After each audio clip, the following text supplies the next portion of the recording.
moves ever landed in history by you.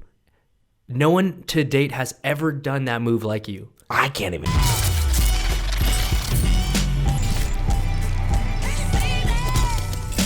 Today's guest is a pioneer of tricking and an original member of Team Loopkicks. Please welcome to the JAMCast, Mr. Hans Wikkeling. What's up, Higgity Hans? You know, coming at you, coming through. Hey, I was praying to God you were going to say your slogan punchline, bro.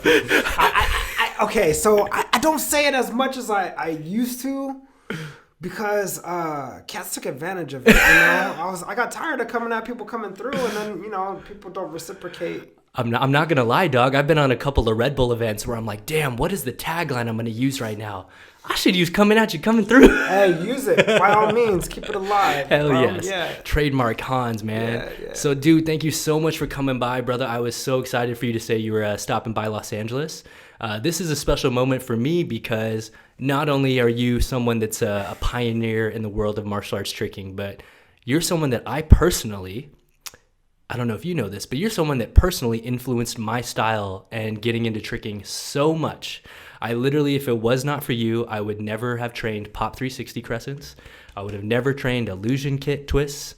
I would have never done any of these moves, man. And I'm so thankful that you stopped by, man. So what are you doing in town? How long are you here for? Dude, I never know. It's kind of like the military. I work with a gentleman named Arnold Chan, and just like you, he influenced me as a young buck. Yes. In the martial arts and acrobatic martial arts tricking and open form. He was one of the individuals that I looked up to, and how you talk about being I don't know, man. Just doing what we do, the martial arts, the creative martial arts, the tricking, the stunts, doing it for for on camera and for it's really surreal, dude. It is. You come in contact with and you interact with the individuals that you're like, oh, I look up to this dude. Exactly. And then now you're working with them. And then you work with them, and then you're chilling with them, and then you're at Denny's with them. Yeah, it's crazy. It's really a trip. And what Hans is speaking to is that he's out here doing some stunt work with Arnold Chan, who's now a fight choreographer and stunt coordinator. But for those of you out there that don't know your history, Arnold Chan started on the sport karate circuit, used to compete on Nazca. You can look at videos of him at the French Open back when Steve Tirada competed. And he was one of the first guys throwing down intense tricks. Yeah, he was famous for running into his A-twist, and hypering it. Pop double sevens, yeah, man. So splits. He was one of the most exciting guys back in the day. So go look him up and check out your history. So, yeah, man, like you said, it's cool. A lot of the people that you train with it were your idols. You're now working alongside with, man. And you and I are now in the position where the little 10-year-olds. I want to be like... They're taking our jobs next, right? Oh, man, they're hitting triple twist and quadruple flip now. I don't even like looking at... And I was going to ask you, do you watch the current generations? Are you up to date with what's going on? I do and I don't. All right, let me ask you this. Do you know who Shosei is? I know who Shosei is. Okay. I want to... If we're on the topic of Shosei, I would like all the other trickers to use his as I can't even speak English, I want them to use Shosei as an example because he's doing what tricking was originally meant to be done. Is he's doing what nobody else is doing. Thank you, Hans. Yeah. I like the Shosei kid because he's moving different from all the. He's doing his own thing, and I think a lot of the kids should not do what Shosei does. Do their own thing. Do their own. Make up their own type of moves or do it your own. Don't do it don't do the same 900 corkscrew. I've seen a niece do that, and it's impressive when the kids are able to do it. It is. And it's impressive when they're able to take it to a higher level, but there's more to this. And Shosei is showing these young kids that there's more outside of the box. Yeah, I can speak to that because from a physical standpoint, it's so impressive the level that tricking is at right now. I never thought, we used to joke about video game combos. Cheat 1620 to a triple cork. Guys are doing those in combos now. But kind of like you said, I went to a gathering a month ago called Trick Different. And I literally went up to the organizer and I was like, hey, bro, when are people going to start tricking different? And I didn't mean that as offense, because there were some guys killing it. Kyle Morehart was killing it. Jordan Alexander was killing it. But then there were a lot of guys that you go out there and for 3 days straight, I just saw them trying to do dub swing throughs, cork swing through, double cork. And it's like, guys, the gathering is even called Trick Different.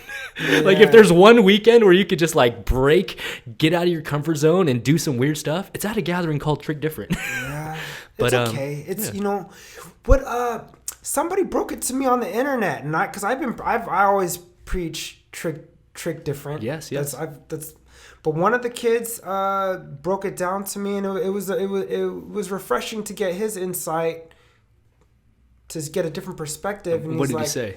He was talking about, like, I don't exactly know the exact words that he used, but he was like, well, what if, you know, we're a group, you know, because we are a community, and he's like, what if we're all moving together instead of individually? And that, you know, that I never looked at it like that. It was really great how he broke it down. I like that as a community we are moving together, but I think there's just so many more moves that are cool that kids could be doing that can make them. I mean, there's moves that are my peers and their forefathers and the forefathers before them have done, that they can add to their repertoire. It will make them look like they know more stuff. I don't know. There's moves that we're sitting on that people created. There's even easy ones that they can add to their combos. I agree. This is my opinion. Like, why did we go through all that effort to create those moves? To be forgotten. I agree. Because what you're speaking to is that there is a school of thought which is just increasing the number of spins and flips. So obviously we had guys doing triples, and now people are like, okay, let's chase the quad. Quad's been landed, let's chase the quint. What people are forgetting is that even between 1 and 2 spins, there are like 30 variations that can be done, and people are skipping those 30, and then they're skipping the 30 variations between the double and the triple, and just trying to go to the quad. We're missing out. There's a lot of really cool moves and it's cool. Trust me, I love watching the progression of the triples and the quads, because that's something that I wasn't trying to do in my style, and I'll never do. So to me, it's physically impressive. But Sam, really quick, please pull up Rawcore. Can you please pull this up? Oh, shit. Yeah. So check this out, y'all. One of the things that, in my opinion, to speak to is, if you look up to someone, you make a video of them. And this is a video that I edited of you back in the days, bro. On your birthday. This was like my Christmas present to you, bro. God bless, brother. And dog, Sam, rewind the video. Start again. Dog, the first 3 combos in this video, already crazy enough, dog. Look at this. 540. Boom, to the Arabian off the misleg. The hyperdine, here we go. This is my favorite. Pop 3 to the misleg. Double 7 twist. Hans, you know, because of you, I tried the Cali roll out of that move, right? Oh, really? I didn't do pop 3. A long time ago, I did 540 misleg Cali roll. You switched it up. I did. You can find that video on the Loopkicks SoCal gathering when you guys came down. And when I fall, Jeremy walks up to me and goes, don't try that again. You're going to break your knee. You're going to break your knee. But yeah, man, what year is this video, Sam? In the description there. Let's check it out. 2009. So this is 2009, and this video is put out at the end. So like a lot of this footage is like 08, 2009, and it's like the reason why I want people to see this is just to see the like I made him rewind the beginning, because those are 3 transitions that aren't done these days, you know. This is a decade ago. Yeah, this is over 10 years ago, guys. You know. So yeah, man, I just I don't mean to blow smoke up your ass, Hans, but I just had to show people this. Like, you know, I made you this video because you really were influential to my style, and as someone that, you know, I saw someone that was just pushing the boundaries back in the days. What's crazy is I got this new surge, and I want to push. I want to poot on that cat. Oh. I want to push. Oh, okay. I got. This has. It's just getting this to be able to catch up, yeah. Yeah. So real quick though, man, before we talk about where you're going, we got to talk about where you've come from. So how long have you been doing martial arts tricking for? Man, this is a trip, dude. You have to know I've fallen on my head a lot. My memory, it doesn't work as good as people. I've fallen on my head a lot. Oh, we know, yeah. I fall a lot. I've always fell. Like that, I know. As a kid growing up, dude, just walking was, dude, I fall a lot. I'm telling you, So I love that you picked a sport where you could inherently fall disastrously. My body hurts. Oh, that's funny. But okay, so when I was 3 years old, my cousins, there were a bunch of girls. I remember it distinctively. It was like in San Francisco or something. My mom took me to my aunt's house. Okay. I don't even remember which cousins it was, but I remember it was like 3 African American girls. They're my cousins. We're all chilling on this hill in San Francisco, and they're like, "Let's do cartwheels." And I'm like, "I don't know what's a cartwheel." No way. And they're like, "We'll teach you." And I was like, "Okay." So I did my first cartwheel when I was 3. I remember that. Okay. And then, growing up watching Ninja Turtles movies, Van Damme movies, Bruce Lee movies, Big Trouble in Little China, all them cats was flipping, Yes, dog. yeah. So, they were fighting and flipping. And, the old Kung Fu movies, the dude, my dad would tell me they did that in reverse. They filmed it and they put it in reverse. The tree would be like this. Totally. The ninja would, and it would make the sound. And he would just jump down and they played in reverse. Yeah. Played it in reverse, but in my head, as a kid, like the ninja could jump that high. Yeah. And he's flipping, doing flip flops here and there. So I don't know. Flipping was just like, I don't know. I was always really interested in very fascinated by. Dog, it don't get girls, man. Like I thought, in my head, if I get really good at flips, I'll get all the girls. I got a bunch of dude friends. That was the best line we've ever had. I thought flips would give me all the girls. I got a bunch of dude friends. Hell yes. So when did you officially get into, I guess, what would be called tricking? Okay, so my dad, I always wanted to do martial arts from watching the martial arts films. My dad came home with like a blue belt, an gi and a blue belt. I'm like, wait, you do what they do on the movies? He's like, yeah, I could sign you up for lessons. I could sign you up for classes. Boom, boom. I'm like, I'm down. I want my white belt. I'm going to get my black belt. Boom. So I started with this martial arts school from like 7 to 9. Okay. And then something went down. And we switched schools. Okay. I got to mention that. The first school that I went to was a very traditional taekwondo school by Richard Jones. Okay. And that was my first martial arts instructor. And what's crazy is, dude, every now and then I'm walking around San Jose. You walk by him.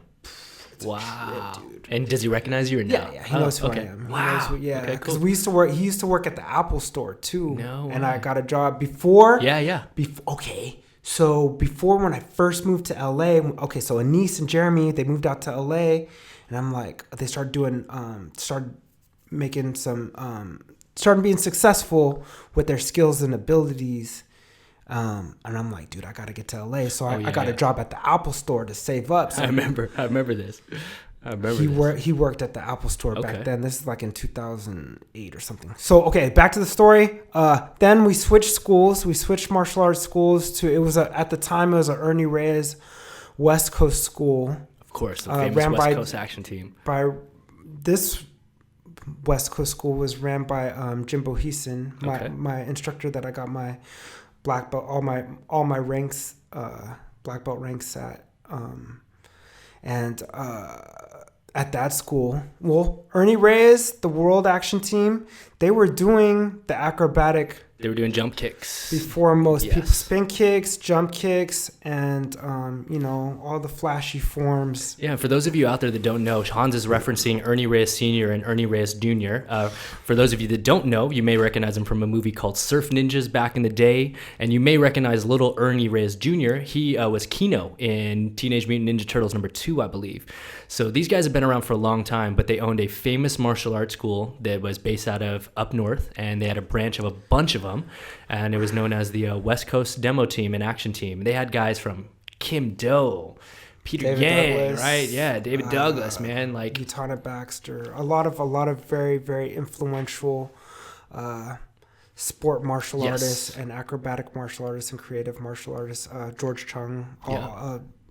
And so this was the team that you were on. I was young. I was never on the World Action Team. this is like when I was like 10 years old. Okay, but you were training and you were surrounded by it, so you got to see it. I saw it. And my school was Jimbohisen.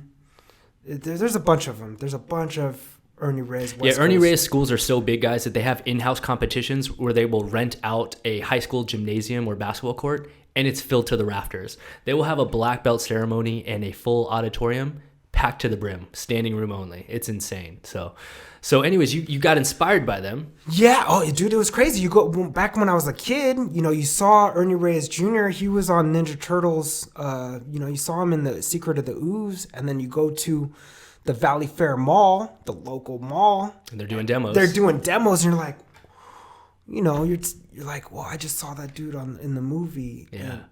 So how did you actually start your acrobatic journey then? A lot of the black belts that I looked up to were competing and doing the acrobatic martial arts. Jimmy Pham was one of my. He was ahead of me, but he was one of my peers, and he was really successful on the Nazca circuit, which had a lot of sport karate. Yeah, totally. The creative forms and whatnot. Okay. Jimmy Pham was doing really well.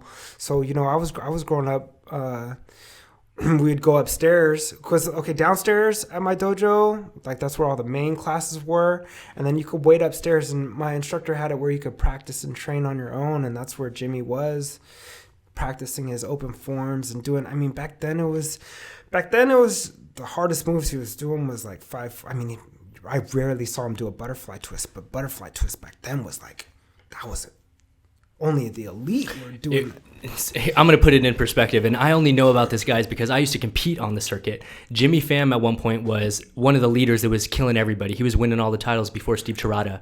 This is how old school he is. To start his form, he would get the audience going by doing pop, jump, 360 kicks, and the audience would count to 10, and that would hype up the crowd. That's how old school this was. 10 pop 360s was like...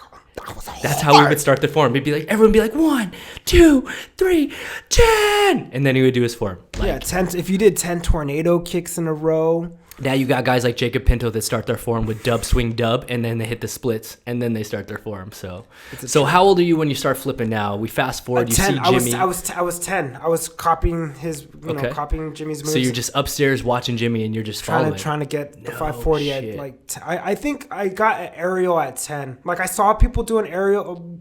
I remember my coach, Ramir Mosqueda, he taught me how to do butterfly, and I still teach the same. I still teach how he taught me how to get the butterfly kick. Like you put your hand on the block and then kick the legs over. So I was doing butterfly. I remember I was at my elementary school, and at my elementary school, they had like a little gymnastics group, little girls doing gymnastics in the gymnasium after school. And I saw one of the girls do aerial. It was a cartwheel with no hands. And I saw the little gymnastics girl do it. I don't know. Back then, we didn't have the internet. Yeah. So when you saw something, it like really stuck in your head. The visual, I remember like you couldn't go back and look at a video of a move. Yeah. But your mind, if you saw an acrobatic move, your mind kept this record memory of it hard. So I saw the little girl do an aerial, a cartwheel with no hands, and I'd already been doing cartwheels since I was 3. This is, I think I was 7 actually. Yeah, I was 7 when I saw the girl do the aerial. So I went to the grass at my elementary school, and I started trying to do cartwheels with no hands, and I would get in trouble. My teacher would come up to me, "You're gonna break your tailbone." Of course. She'd always tell me, "You're gonna break your tail. Don't do that. I haven't broken everything. I've actually never broken a bone. Knock on wood. But I've hurt probably every part of my body but my tailbone. Yes.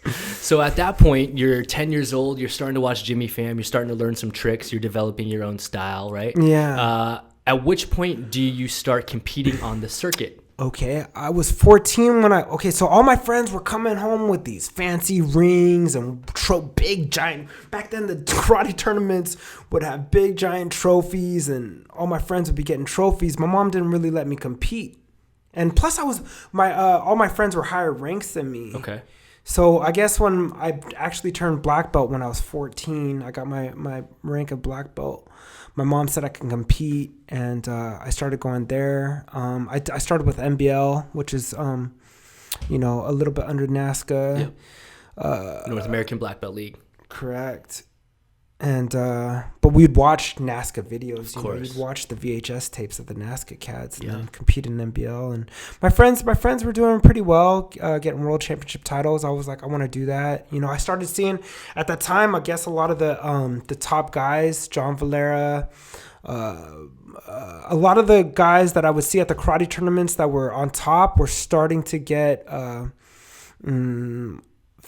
work in film and stuff. Yes. So yes. in my head, and dude, and they would come to the tournaments and they were like rock stars. I'm like, dude, I want to be like that. I want to do that. They're making I love this stuff, this martial arts stuff, and dude, I saw Big Trouble in Little China, and I see all the some registered. You had OGs back in the day. Like I remember Ho Sung Pak was the first adult to get perfect 10s in a Nazca tournament in the adult men's division. Got 5 10s, and then he became Liu Kang in the video game for Mortal Kombat. And I was playing him, dude. And like, dude, I just saw that guy at the tournament, and now I'm playing him on my Super Nintendo. Yeah. Like if I stick with my mind, it's like if I stick with this and I get good at this, this is what I want to do in life. And so I have a question for you. Did you ever win any titles in Nazca? I think I got in Nazca. I got the highest rank that I received was like 7th. Okay. I think in 2006. Okay. I got 7th. And the reason why I asked that, bro, is because you may not have always made stage or the night show, but your forms were some of the most memorable forms that I ever used to watch. And what was your approach when you were designing these choreographies? Like, I would pull from. Well, because I was with the b-boying, and a b-boy will pull from anything and everything. So I just how my mind worked, like creatively at that time, I would pull inspiration from wherever. So I'd take a little bit of Bruce Lee, or I would take I really looked up to David Douglas as I thought he was the steeziest dude. He was. So I tried my really hardest to move like David Douglas, and I still couldn't do it. Sam, pull up this 2002 diamond form. Let's say. Is that David Douglas? No, bro. Oh, that's me? This is you. Oh, gee. He said, oh, no. Yo, bro. This is crazy. You remember this? Bro, I remember all of these, dog. Dude, I remember all of your forms, bro. So that raise to crouch, that was David Douglas was like the first person I saw doing a raise, honestly. Look at this. Flexing on cats. You have people who don't know. I mean, claws, tiger claw, boom. Bro, I used to die watching your forms, bro, because I'm like, bro, what's crazy is that was crazy. I just put up a meme on the tricking page that says friends don't let friends do tricks into splits, which is crazy. But you know what was crazy was you did a cool move. There was almost like a broken move, which is popularized now. Like, what's a broken move? It's like where you put the hand plant down before the landing, because you did the hand plant into the splits. Like you didn't just that's land why I don't the break splits. my kneecaps. I know, but it's almost like broken TDR the way kids do it now. I was trying to hang with Steve Terada back then. Steve Terada was doing the X out flashes. I was, I had to compete against him, so I had to show him like that I could hang. So a lot of it too. A lot of it was pro wrestling too, dude. I was a huge pro wrestling fan. Martial arts movies, pro wrestling. And I know it was influenced by wrestling because one of the forms I remember the most, and I don't remember which tournament it was, but I remember it being the suplex form. I think that remember you started your form and then you grabbed a fake body out of nowhere and you did a suplex holding nobody, and the audience was like, "What the fuck?" He just suplexed the air. I mean, it's an open form. You're fighting imaginary people. Hey, man, and clearly you made an impact, because I'm talking about a form you did in 2002 that I still remembered, bro. But here's one that I want to also talk about. Fast forward to U.S. Open 2008. This was one of the ones where I thought, holy crap, like, Hans got a chance at getting this U.S. Open. Like, do you remember this one?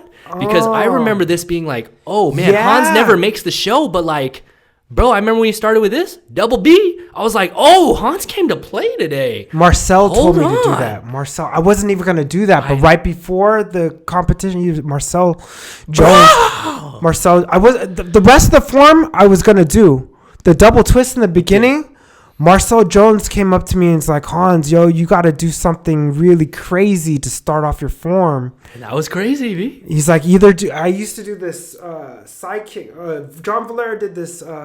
There's this move called a double leg, and John Valera would do it with a side kick. Yeah. Back then, I was doing the side kick with a butterfly twist. Yep. Kind of like Steve Trotta's snap you swipe, but with off the pop. Damn, that was 06, not 08. My bad, guys. I did the double twist because Marcel Jones was trying to get me into Paul Mitchell, which was like the elite. Dude, it was my dream to be. I wanted to be. It was Paul everyone's Mitchell, dream. Dude, be on Paul Mitchell. They had some guys you may have heard of name like Steve Trotta. They had a guy named like Matt Emig, Rudy Raynon, Mark Kennan. Is that? Those were all my homies. So I wanted to be on that squad, dog. And Paul McKenzie, you gotta give. Yes. Of course, bro. They had everyone though. They had the old school legends down to the new school. John, yeah, everyone that I looked up to, everyone that was smashing on it was in Paul Mitchell. I think Marcel was on Paul Mitchell, right? Yeah. No. I don't know. Oh, wait, Marcel was on Pro Rank. No, excuse me. Who was? Marcel was on Pro Rank. Man, sorry. Daniel Sterling. Daniel Sterling. Marcel was definitely the one that told me to do the double butterfly twist. Yeah. But so I was on Team Pro Rank. Thank you, Mindy Kelly and her dad. And Marcel was on Pro Rank. Yep. Marcel was definitely the individual that told me to do something crazy. Okay. In the beginning of that form. He's like, what's something crazy you could do on lock? He's like, do that sidekick twist. I'm like, dog, I fall on that sometimes. He's like, what else you got? I'm like, maybe I could do my double twist. Do your double twist. I'm like, okay. Had you ever done any competition? Double twist? Yeah. I would always just do it playing around. Yeah, but not to start the form. Dude, I was scared. I'm like, well, because I had all the rest of the form was locked. Dog, I did that the rest of the form a million times. But to throw in a variable at the start of the form. Dude, on the stage, but yeah. There's one other form that I remember, and I don't remember which tournament it was, but I will remember this. I think it was it the round off backflip where you went up and you came down on the scorer's table? I don't know if that's still on the internet. I don't think it's on the internet. Yeah, I think what tournament was that? I think that was I think I've done that twice, bro. So I don't even know. I've also seen you kick the roof once. I've kicked the roof. I've seen all of these. Man. I don't know how dude. God. Sometimes it's like I don't know. I ask God, do you love me or do you hate me? Sometimes, because the fact that I'm still here, still be able to do it. God lets me do it, but then dude, much love, God. Sometimes I don't know, man. I honestly, dude, when I sit at home and I sleep at night and I'm asking questions, dude, I'm like, man, God put me on God gave me a real wild journey on this planet. Part of it comes from here, and part of it, I don't even know, man. What goes through your head when you are mid form, and all of a sudden you realize, holy crap, I just crashed through the table. I gotta finish my form, dog. Well, what? And then part of me is like, dude, you like pro wrestling. Pro wrestlers go through tables.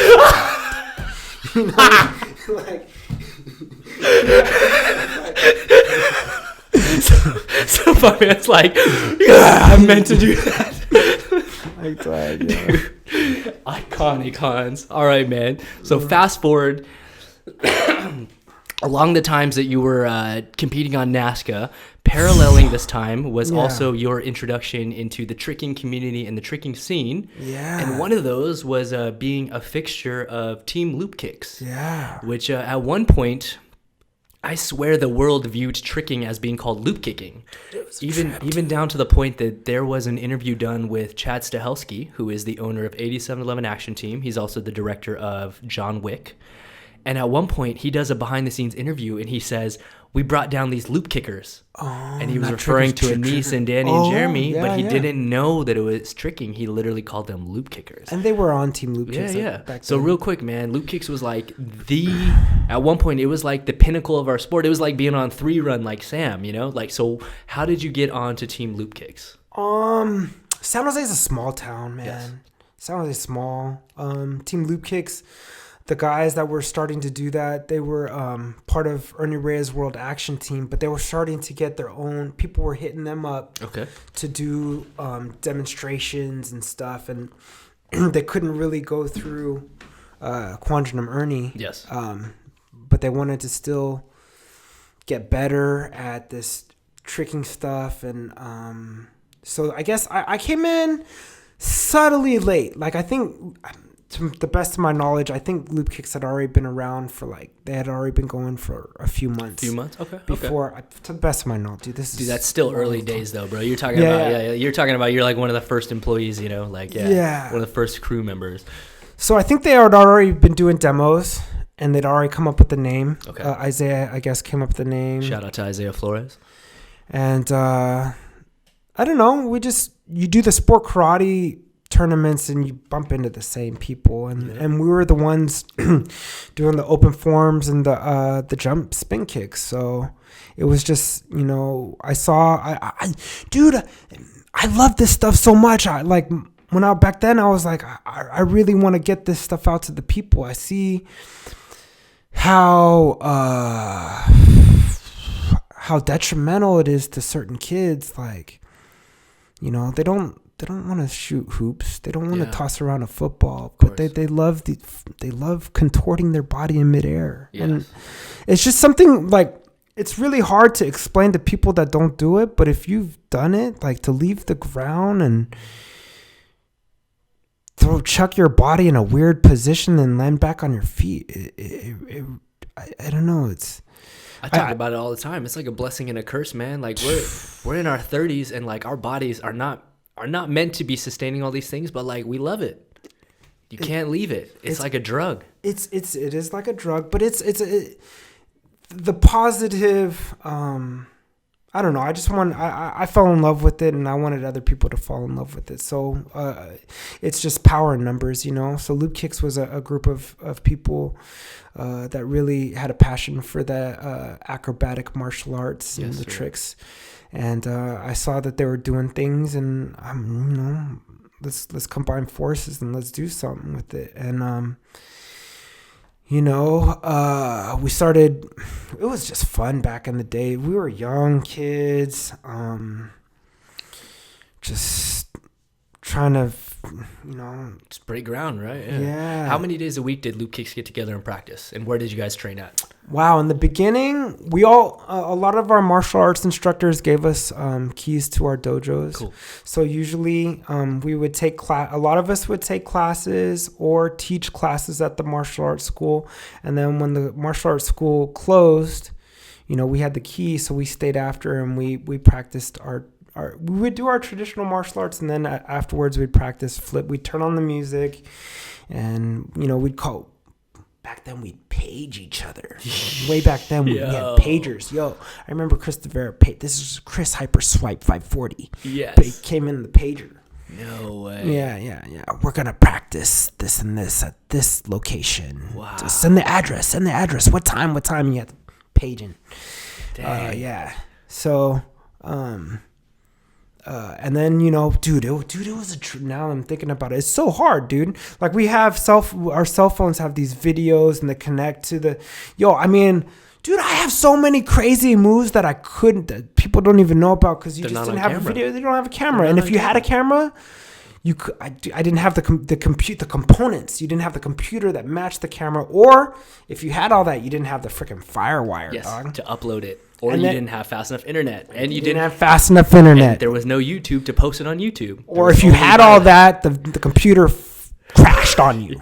You did it all. You did everything you were supposed to do, and then the whole junk just crashed and you lost everything. I'm glad you talked about not having a phone and showing moves. Sam, pull up the Wikkelash really fast. And so thank God there were some cameras around for things like this. Boom. Bro, this is to date still one of my favorite moves ever landed in history by you.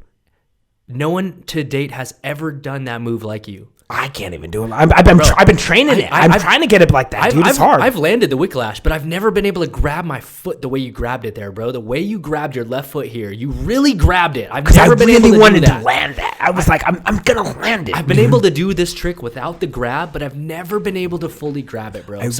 What went through your mind when you were trying to train the Wikkelash?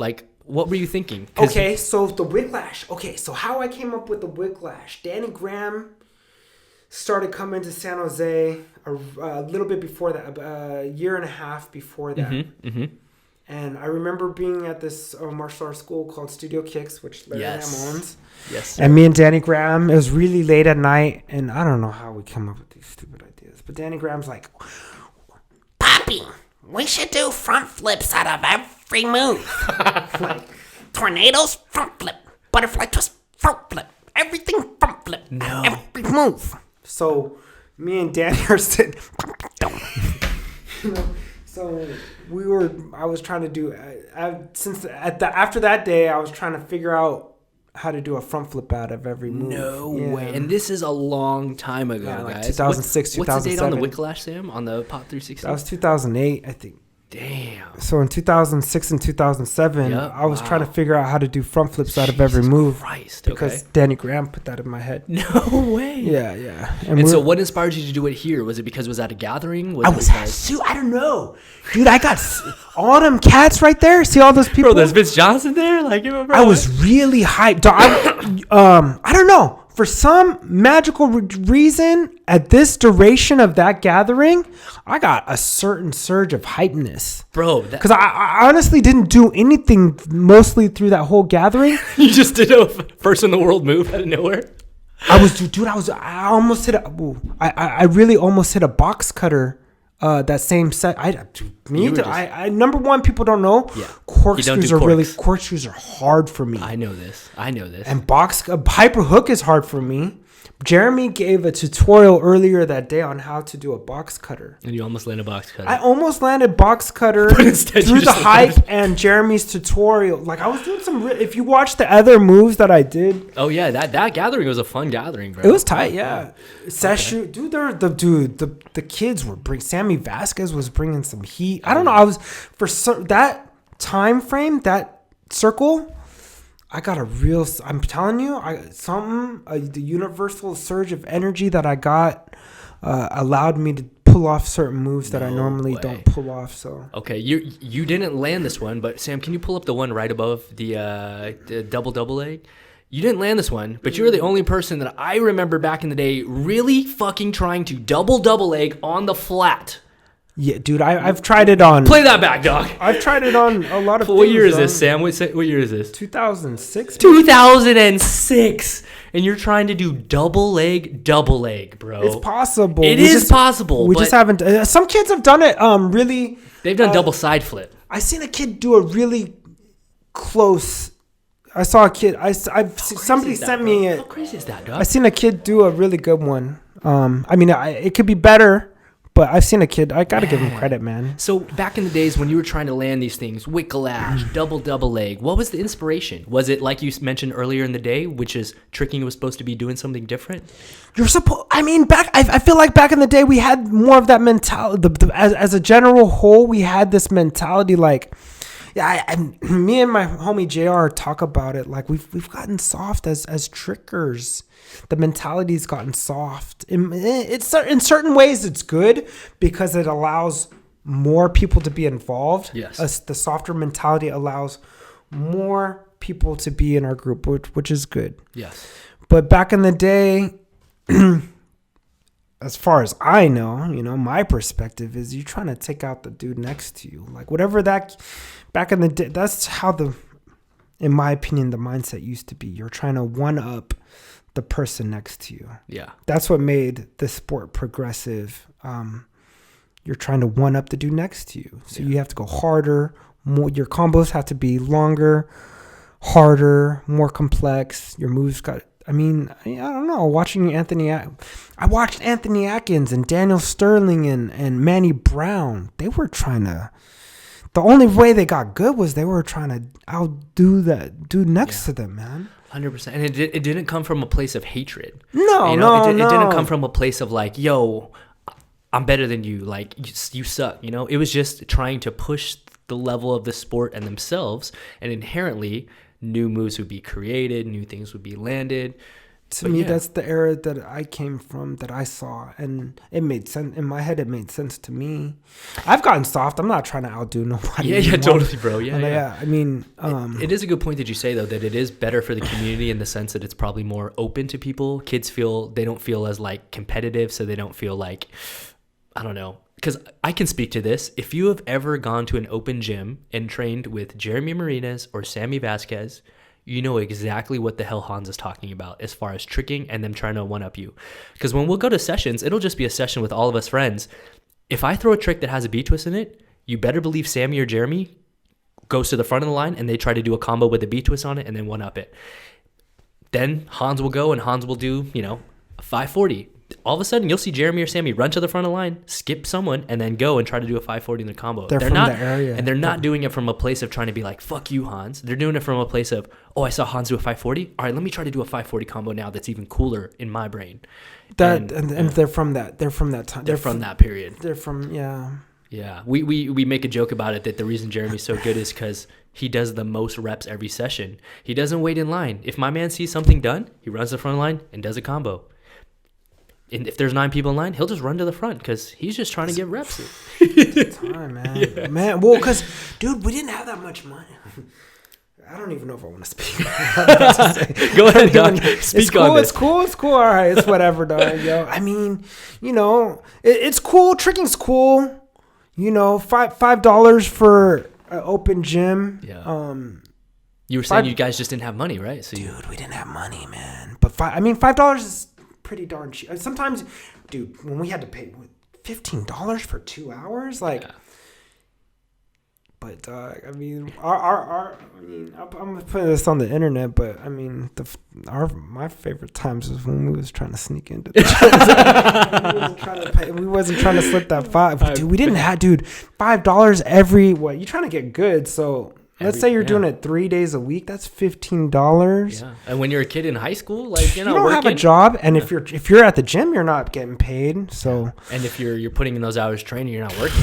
And food is not cheap, and the gas, dude. We would make trips. We'd pack up the car with the homies. 7 people in a 4-seater car. Chuck up 3 hours to go to this gymnastics gym, and then one dude would go in and scout it out, open up the back door, the homie close the door because they didn't have to. We weren't mad. I wasn't mad because dude, I know that kid. Yeah. His bank account is not. We just trying to get our flips, dog. You're just trying to flip, dog. We're just trying to flip. We're not, if we had it, I'm sure we would have dropped it. But dude, at that point, yeah, dog, dude, it's funny to hear that, man. Yeah. Oh man, the first. It's a trip now that we're talking about it. The first gymnastics gym that I ever started doing the tricks on, we'd go for a minute and then we figured out, our whole squad would be, did you get in? Dude, you pay. We'd look at, wait, you got in? Well, no, we'd look at the dude and be like, dude, I can't believe you paid. Yo, what's crazy is we would sneak into that gym and then all of a sudden, I was super cool with the boss and the manager, and I'd have the key to that gym. Okay, so after long, you didn't have to sneak in, yeah. Nah, we had the key, dog. We'd be up in that mug till 3. We'd be up in that mug 3 a.m., dude. Yes, bro. At Pegasus in Milpitas. Yep. We trained till 3 a.m. And it was in the mall, so if you got hungry, you just skip to the food court and come back, and we mobbed deep. There was 100 cats in there. It was tight. Jeremy was there. Anise was there. We'd be at the gym till 3 a.m. Oh, yeah. Those are some of the crucial years in tricking, man. Those were some of the very crucial years, dog. I'm telling you, if you want to get good at tricking, it's time in, man. If you have the opportunity to plug in quality hours, we had great training partners, trying to push the envelope. We had a lot of gym time. And you guys have the internet. You could start. I want to mention that too. I do it all the time. I go to these tricking boards and I really try my best to give. I hate teaching tricking history because I feel like nobody listens to me, dude. But I feel like nobody's trying to teach tricking history. So I don't know. I don't know why I still post That's partially why I do these, man. You know what I'm saying?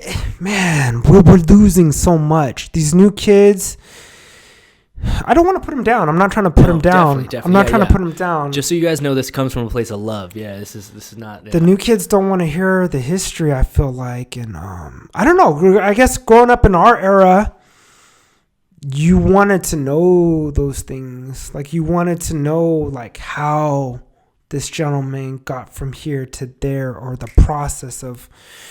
So I think there's three things of why that's different. And what you're speaking on is that, like, us older generation, we really cared about the history.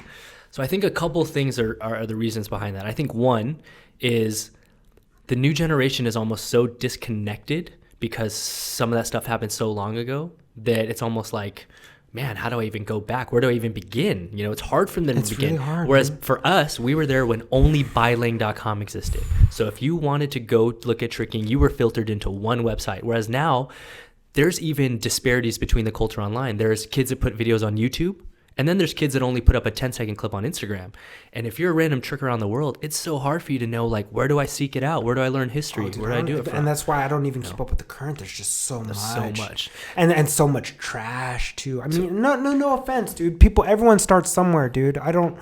Dude, there's a day where I was trash. So I can't be mad at a kid that doesn't look so hot on the internet, but still just wants to get his video out. Yeah, You know, here's another thing that I have to speak to, though, too, which I want to give the new community and new generation props about, which is I think the other reason why they don't care so much about the history back then was because they're breaking so much ground almost every day now. Whereas before, it was a big deal. When you did the Wikkelash, first time in history the Wikkelash was landed, you can literally log on to Shosei's account, and he will land a new trick every week. And so, like, it's hard for these kids to know about the history because they're like, I'm trying to just remember Shosei's tricks that he just created in the last month, let alone how can I go back 25 years. and the video quality. These kids really like the video quality. Yeah. It's a grainy black and I don't even know what colors that was. I mean, the kids don't want to look at, you know, the video camera's way far away. You're like, Exactly. Yo, Sam, can you pull up the jump? So I got to ask you about this, bro, because obviously through all the years of tricking, all the years of battling, everything that happened, this is probably one of the most iconic moments that has ever gone down. And I know that it had a great effect upon you and your body. My back has never been the It's same. never been the same. And that's why I wanted to talk about this and bring this Dude, up. my back still hurts from this. Yo, So this is kid, 2008, right? Man. Is this 2008 Loopkicks? Yeah, that's the same day as the Wikkelash. The big battle. Yeah. This is the same day as the Wikkelash. I was healthy. My back was perfectly fine during the Wikkelash. My back has never been the same since this. And guys, so for those of you that don't know, this is a moment in tricking that I will never forget. This is before a battle against Mr. Vince Johnson, right? So Sam, fast forward, just scrub through a little. Don't go too far. Just go a little bit there. Yeah.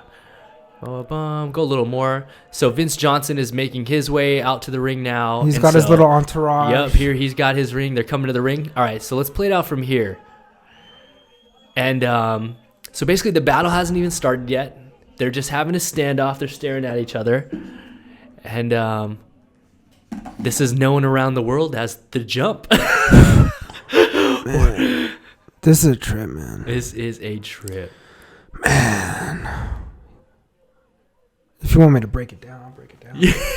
Yeah, so talk us through what's happening right now. You know, we're supposed to battle. It's a battle. You know, as I talked about, like back in the day, Vinny Johnson's old school. I'm old school. You know, Everyone was looking forward to this battle. We're like, who's gonna out crazy the other? Yeah, because Vinny brings a certain different type of element to his. You know, Vinny's very creative and very different. Very unique, and I'm very creative and very different and very unique. Oh yes. And so it was a great lineup, you know. So you just spit the water out of your mouth? Yeah. How long did you hold that in your mouth for, dog? I don't know. We're both doing some. was in there for like 3 we're minutes. both doing some really pro wrestling type stuff because pro wrestlers keep the towel on their head. Pro wrestlers spit the water. I swear you had water in your mouth for like 2.5 minutes, B. Yeah. So you know, oh man, it's about to go on. It's about to go on. I'm really trying to take this cat out. Really. I really thought I was gonna. I really thought I had his number, right? Right? Here, you climb the gymnastics bars. You pound in the chest. Boom. did not roll. What people don't know is he got in my head. Because, okay, me and Vinny, we... Outside of this... Sam's dying over here. Dog, outside of this, me and Vinny have always been cool, you know? So I went to go shake his hand, like, you know how MMA fighters shake the hand, you know? We're about to battle.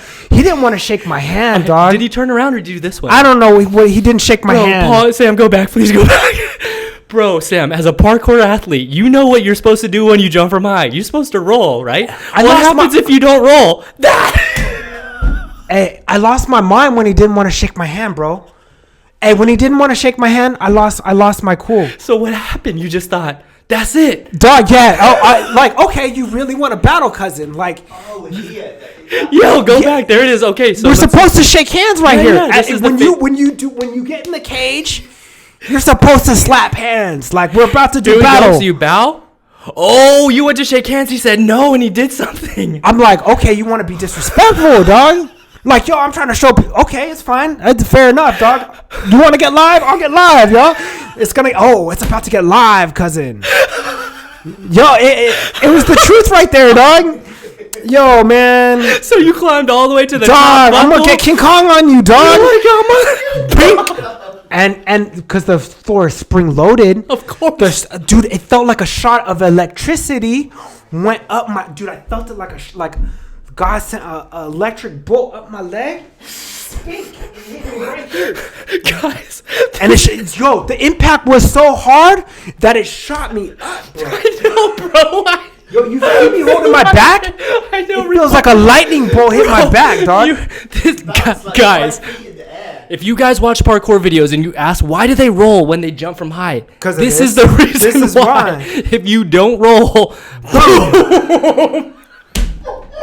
But I wasn't thinking, dog. He got... Dude, I'm crying. Vinny Johnson got in my head. I'm crying. So livid. At that moment when he didn't shake my head, I died. I stopped thinking. Because had you ever climbed up there before and jumped? Nah. I'm telling you, he triggered me so hard when he didn't want to... Yo, honestly... Bro. He beat me... First, he beat me mentally. Then he beat me physically, dog. I haven't been the same since. He beat me physically, mentally, spiritually. The respect to Vinny Johnson. Bro, what's crazy is that, like, and here's what's crazy. You are on the ground completely destroyed right now. Like, you've just sustained a level 12 impact on your back. My back is still not the same, dog. And here's what's crazy to me. You get up and you start running. Yeah, that's what I do. Sam, he's gonna battle. Dog. Sam, bro, you just took what could have been a career-ending injury for some people. Took a 2-minute break. You're clearly walking around with your hand on your back still. Dude, my back hecka hurts to this day, bro. I'm not even kidding you. My back still hurts. I still feel it, bro. And you know what's crazy is that you stood up and you battled. Yeah, bro. I'm trying to take this cat out, dog. He goes full on battle too, right? Bro, if I had done that, I'm out the game, right? Like, that's what I'm saying. This may be why your back still hurts. I really wanted to take this ninja out, dude. I'm telling you. I mean, I love Vinny. I can call him up right now. Shout out to Vince Johnson, man. I can call him right now, and it's all gravy. But at this time frame, at this moment, what's crazy is you're trying to bounce. We can see you're trying to shake it out. Like, yeah. You're clearly not good right now. Dog, I'm trying to take this ninja out, bro. Dog, this is my town, bro. You have to know that this is your gathering. This is my town. Like, Vinny's from the East Coast. This is San Jose right there. Like, those are all my people around. It does not look like you just broke your back, bro. Dog. You did the double B twist. Yeah, I had to, man. Your back is destroyed. I'm like, I'm here, dog. Like, So are you in extreme pain right now? You're just trying to get through this? Like, are you? No, I forgot about the pain already. Oh, whatever happened, whatever happened, I forgot about already. No way. So at the end of this night, though, how bad was your back? Oh, dude, after the battle, after the adrenaline, dude, I remember. What happened when the adrenaline wore off? Dude, I was laid out. Like, okay, I can't even really show you, but like. I remember just laying there. Oh, just laying on the side. Yeah. And who was it? The dude from... I can't even think of his name right now. Oh, my God. I'm looking at his face. Oh, man, he's my friend, too. What is his name? He's from Europe. He's from England. Oh. I can't. I'm just because. Okay. Yeah. You fell on your head a bunch. Dude, that's crazy. I want to shout out. Chris Bosta? No. From Europe. Yeah, it's from England. He's like, Oh. man, I'm Joe. His name is Joe. Which Joe? Hallett. Joe Hallett. Oh, Joe, no way. Yeah. Joe Hallett. Yeah, he's from the UK. Yeah, totally. I was laid out next to Joe Hallett, and Joe Hallett's asking me questions. I'm like, Joe. Joe, I can't feel my back. Yeah, I was laid out next to Joe Hallett, and I mean, Joe's always been really good to me too, and he was like trying to, yeah. And so I wanted to ask you. You kind of mentioned it, but your back has never been the same. Did you ever go to the doctor? Did they give you a? Oh, dude, I go to the chiropractor all the time. Did they give you a full diagnosis of what happened, or? Dude, for real. I know I've been to the doctor a long time ago, and they said I had spondylolisthesiosis. I can't even say it. Okay. Spondylolisthesiosis on the 7th. I don't know. Okay. I don't know what it is now, dude. I've fallen on my head so many more times since then, and Damn. because people don't know, like, okay, dude, you know what's a trip? Because I also b-boy. I did a head slide one time, and like one time my head slipped out from underneath me. So yeah, I used to do head slides all the time. All the time, bro. I never used to enter the ring like that. Yeah. Back when you had the afro, though. Yeah. One time I slipped one time. Oh my god. I skateboard too. I fall off my skateboard all the time. I fall a lot. I do stunts. That's what I was gonna say. The life of a stuntman, man. Yeah, I fall a lot. I do tricking, like. So these days, with your body and since the back injury, how often do you get to train these days? I train. I honestly. Okay, so I pretty much train every day. Okay. I guess there was a time and period recently where I was a little overweight. What people don't know is I still practice. To me, there's a difference between training and practicing. Yeah. You'll slide this back in front of your face. Yeah, there you yeah. Go, there you See, go. There you go. You already know you. it. Yeah. So I mean, I've always done something.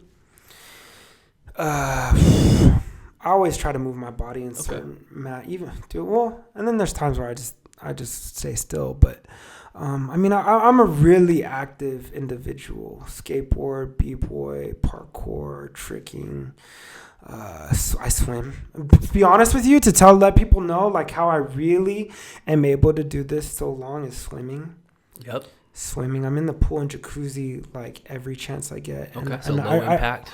I really recommend people that want to pursue these things is to hit the pool and the jacuzzi. It really works wonders for me. My muscles relax and I heal. And yoga. I when I blew out my knee and tore my ACL, tore my meniscus, I was dating a yoga instructor, and I couldn't walk, dude. Yeah. But all I could do was the yoga poses and the stretches, and I could full on. Yoga's the truth to me. I'm a real big advocate for yoga. I think more people should do yoga. I think a lot of the trickers, if they did some yoga exercises, it will really improve their tricks. Yeah, the flexibility. People don't realize it's not just about flexibility, but yoga is like, it's hard. It's all about balance and strength and control, and there's a lot of benefits. There's a reason why pro NBA and NFL players do yoga. It's not just for fun. Speaking of which, a lot of people talk about training, healing. I think go get massages. Yes, thank you. Soak your body in Epsom salt. Take care of your body, kids. You only got this body once. I mean, my honest goal is to be able to do at least a cartwheel when I'm 80. Yes. Like the key is longevity. Like the triple cork is gonna get you 1 million hits on the internet, but I mean, the goal really is to be, if you really love it, to do it for life, as long as you can, take care of your body. I mean, I may look like I'm really, I'm pretty reckless, but people have to know that's really who I am. Like what I've gathered to know.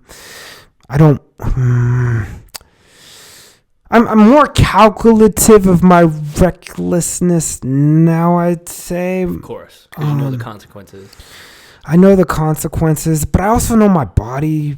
I know my body pretty well, so I can be more reckless than certain individuals sometimes. But 100%. I really do preach to these kids to take care of your body, you know. Man, I honestly, I wouldn't wish anybody to go through some of the pains that I've had to go through. But I guess that's why I teach the kids in a manner that I do, because I really don't want them to have to experience certain hardships that can be faced. 100%, man. In these, yeah, and that's partially why we do these podcasts. Is I want kids out there to see and be able to learn from our past history, learn from our mistakes, start to think about things for the future, whether it's career decisions, whether it's monetary decisions, whether it's career paths, or even down to something as simple as a kid may need to hear that from someone like you that, hey man, go try some yoga. You know, and that's what we're trying to do here, is just inspire future generations. Kids, you're doing these hard moves. Use the dang soft pads, man. Use the pad. If you're going to do that hard move, do 1,000,000 reps in that soft pad and then go hit the hard floor, you know? Yeah. It's a great thing you're speaking to. I have a friend of mine who we've actually featured on the Jam Breakdown for doing like extreme parkour. Sam, you saw an episode, but we had featured Kyla Amata. And long story short, she's an up-and-coming parkour free-running athlete. She was training for a competition coming up. She was doing full twist to an 8-inch mat over and over and over again. Totally fine. And then she was like, man, maybe I should just do it to the spring floor to get ready for this comp. I don't know. Took away the mat, tore her ACL first try. And she literally was like, man, I was doing them to mats, you know? Like, it was just the first time I took away that mat, I got hurt. And it's not to scare kids out there. It's not to say, hey, develop a fear that you have to use a mat as a crutch. But what we're saying is that, like, you live in a day and time where you have access to gyms, you have access to great pads, you have access to great teachers. So if you can use it, use it.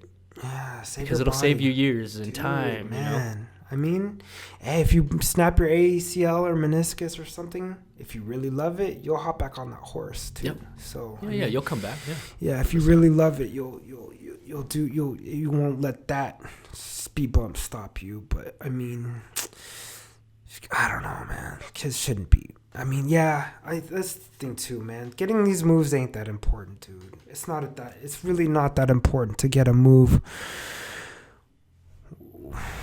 You know, and then let's change it too.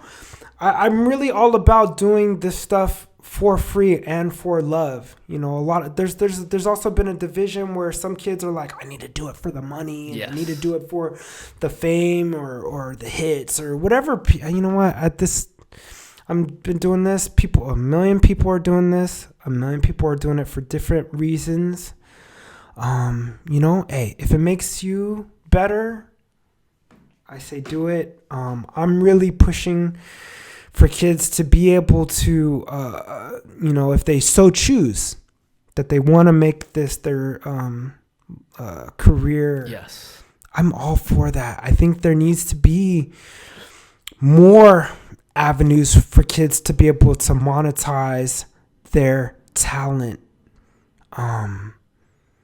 There's a need for kids to be able to be professional parkour trickers, b-boys. There needs to be that, so that some of these people's parents can say, yo, go do your flips, go get better. A lot of people are getting held back because there is no future, and they're talented. Dude, I've seen 1 million talented kids.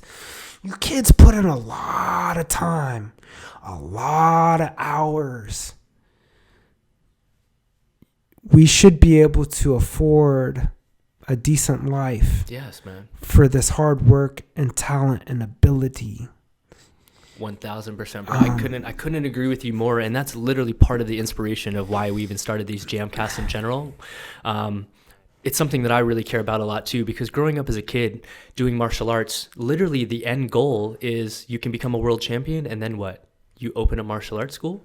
There weren't that many avenues for kids back in the days to pursue things, whether it was the entertainment industry. We didn't have social media. You couldn't be an influencer. You couldn't get brand deals, couldn't do sponsorships. And so, yeah, man, I'm really glad that you took some time to speak on that, because it's something that future generations really need to think about, which is, we're not saying you need to become a professional flipper. You don't have to become a professional stuntman like myself. You don't have to try to become a Red Bull athlete by any means. But for all the time and hours that you're putting into it, there is the possibility for you to monetize that and make a career out of it. And if you choose, if that's you what you choose, want. If you want to do it for the love, hey, by all means, I'm all about doing hell it. yes, we need people like that. We need it for the love too, but you should have a choice. I think there should be a choice. If I want to do it this way, I should be able to do it this way. If I want to do it that way, I should be able to do it that way. And it's becoming more and more. I'm watching a lot of my. Be honest with you, a lot of the kids that I grew up with, I'm watching them start families and have a home and have a car and have nice things. Not to say that that's important, but they were able to do it off of their talent and hard work and their vision of what they wanted to do in life. And to me, that's beautiful, Yeah, man. Nothing cooler than to make a living off of what you've used your body in your life, your body for your entire life, Dude. It's just that's like in my opinion, that's what God put those individuals on this planet to do. Yep. I mean, I've watched them inspire millions of people, and they deserve whatever they want in life, and it's beautiful that we've done it through whatever you want to call it, sport, martial arts, tricking, parkour, whatever you want to, stunts, whatever. It's just them doing what God or the universe or what they wanted to do in life, Yeah, no, I really am glad that you brought that up, man, because it's something that a lot of kids don't think about till they're older or they're at our age, and sometimes by then it's a little too late. So I really appreciate people like you coming by to share your perspective, to hopefully save some of these kids, if not months, years down the road, and hopefully they can start making smart decisions for themselves. I hope so, man, because, hey, to be honest with the kids, like, if you want to do something on this planet, dude, I feel like we're on this planet for a blink of an eye, and if you want something in life, you got to go for it. And hey, dude, it's not easy, man. You watch for the kids that are looking at dude, it's not easy for anybody. These people are out here, dude. To be able to do a backflip is hard already, man. So, if you want something in life, I've done it, dog. I've twiddled my thumbs. I sit back sometimes. But sometimes, like, you gotta really reach if you want to get something, and if you don't want something, hey, it's fun too, man. It's your life, man. Dude, you get to we're dude, and what's really crazy is that we're in a time frame where you could really actually start choosing your path. I'm not really a gamer. I honestly, I used to be. I used to love video games, but when I got serious about pursuing this thing, I put the video games down. But what's crazy is that some of these kids are doing video games and they're getting fatty. They're getting more money than we're getting playing their video. I mean, I want to tell people, like, don't spend all your time playing video games. But some of these kids are making a better living playing the dang game. So I honestly don't even know what to say these days. I mean, I'm not for it because, like, I really think as humans, we're able to be our own video game character. That's what I'm trying to be. I'm trying to, like, whatever I envision. When I was playing Hosong Pak in the Mortal Kombat Super Nintendo, I'm trying to do that with this. That's just me, though. I'm a little bit different than most people, but it's 2019. There's opportunities. Yep. Like the older generation, they didn't have what we have. I mean, we're making money off. A lot of people are making money just off their dang YouTube videos. Like, you're on YouTube all the time, but boom, like they're able to put food in their mouth. I don't know. It's and what's crazy is it's gonna switch. I'm watching it switch, bro. Like, I was talking to my homie. I'm not gonna mention his name, but I was talking to him. He's like, I'm gonna come out and I'm gonna make all these YouTube videos, this and that. I'm like, dude, YouTube is. There's other platforms now. YouTube is kind of, in my opinion, I don't know. This is just my opinion. Don't take it as a fact. In my opinion, YouTube is kind of, I don't use Facebook as much as there's new platforms now. Yeah, I get what you're saying. Yeah. They're going around. I agree with you in some regards because there are a lot of the guys that really monetize on YouTube started years ago. Mm-hmm. But at the same time, I do think YouTube is going to stay around forever. And the reason why I'm a big fan of it is because anyone can submit content to it. That's true. Eventually, Netflix is going to run out of a budget. Amazon creates content. They're going to run out of a budget. Everything that's on YouTube is uploaded for free by the people at any time, any date, anywhere. That's and true. It's constant. I find myself like when I'm on Netflix or I run out of things to watch, I go to YouTube. I still use YouTube. I just don't. I'm speaking out of ignorance because I just don't know how to speaking on your own. how to monetize it like it used to be. Yeah. I don't know. I feel like back in the day you were able to make more money. Yeah, 100%. It's just like with anything. It's just like over time, there's always trendsetters that were there first, and then people trying to catch up, and then you may be a little late, or you may be able to find some success, but it's usually not as much as the first guys that paved the path. But I still do watch YouTube. Yeah. Hell yes. I think the things that I use YouTube, Instagram, Snapchat, and then Facebook. I think those are the. Hell yeah, man. My homie just told me to get back on Twitter. Like I stopped using Twitter. Yeah, I don't use that either. All I find on Twitter is people getting in trouble for stuff they tweeted 10 years ago. Oh, so I'm over it. Because I just started Twitter last week. It's all good, man. They're just more platforms. Yeah. But yeah, I really appreciate TikTok. TikTok's taking off. But yeah, man, with that being said, I think that's a great thing to end this on, man, is like you said, we live in a day and time where there's a lot of opportunities, a lot of platforms. So for those of you kids out there interested in doing it, you just got to commit to it and just take a leap. Not like Hans did. Don't physically jump like Hans, but take a leap, man. But yeah, man, with that being said, Hans, can I say one last thing? Yeah, for all these kids getting into these quote unquote movement arts, my advice is to do your research and bring something new to the table. Make yourself stand out. Make yourself unique. That's just my opinion. Hell yeah. I think it's great advice, man, especially from someone that's been there through all the generations to see where it's at. So real quick, Hans, can you look into that camera right now and just shout out what your socials are to everybody? Bring the mic in front of your face, bro. That's right. Just shout out your Instagram real quick. My Instagram, I believe, is Playing Mantis, and Snapchat is DA Playing Mantis. Hell yes. Awesome, man. Well, thank you, Hans, for coming through, brother. This is tight. I appreciate it, man. Yeah. And for those of you out there, I hope that you guys got just as much out of that as I did, man. Those are some things that I had to ask you for a long time. So much appreciated. And for all of you that are out there, please be sure to hit that like button and comment below. It really helps out our videos and the algorithm like that. But more than anything, be sure to subscribe so you can join us every Monday for brand new jam breakdowns, looking at the top 30 clips from around the movement world. And join us every Friday for brand new JAMCast just like this, where we interview influential members of the movement community, just like Mr. Hans Wikkeling himself. So with that being said, guys, have to give a very special shout out to Mr. Sam Parham for running the cameras, filling in for Mr. Paul Whitecon today. And again, a very special shout out to our guest this week, Mr. Hans. Hell yes. Thanks for coming through. And as always, guys, I'm your host, Travis Wong. Thanks for joining us here on another JAMCast. Until next time, we'll see you all soon.